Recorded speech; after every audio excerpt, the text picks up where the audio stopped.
Si on regarde le livre de l'Exode, dans la Bible, dans l'Ancien Testament, on s'aperçoit qu'au chapitre 3, qui est celui du buisson ardent d'ailleurs, à un moment donné, Dieu se révèle à Moïse et lui dit « Je suis le Dieu d'Abraham, d'Isaac et de Jacob. »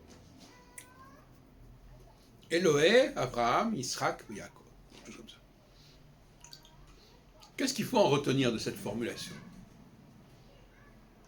Que ce Dieu unique a eu des relations successives avec ces trois personnages, avec ces trois patriarches. C'est-à-dire qu'en fin de compte, sa diversité, elle n'est pas dans sa nature, puisqu'il est unique, mais elle est dans la succession des alliances qu'il a pu conclure avec des personnages, avec des générations successives. Très intéressant sur le plan astrologique, parce que le monothéisme, comme le monoplanétarisme, implique que la diversité, parce que diversité il y a, elle se situe non pas dans l'espace, avec des idoles successives, des idoles juxtaposées, mais dans le temps, avec des périodes qui se suivent, qui se répètent, mais avec chaque fois, évidemment, des variations particulières. Donc, la diversité n'est pas étrangère au monothéisme, puisque cette diversité, elle se situe dans la cyclicité, alors que pour le polythéisme, elle se situe dans l'espace. C'est le grand débat entre les modes de fonctionnement spatiaux et le mode de fonctionnement temporel.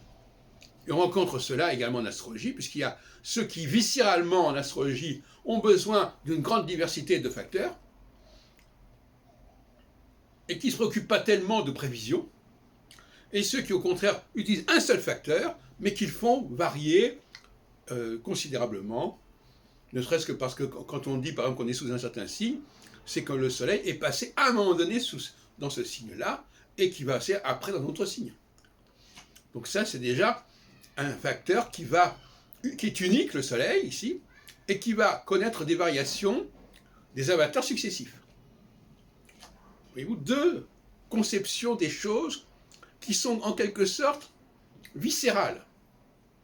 C'est-à-dire qu'on ne peut pas changer cela. Une personne qui a une structure mentale de type spatial va vouloir avoir un maximum de facteurs à sa disposition. Nous, les astrologues, qui veulent un maximum de facteurs à leur disposition.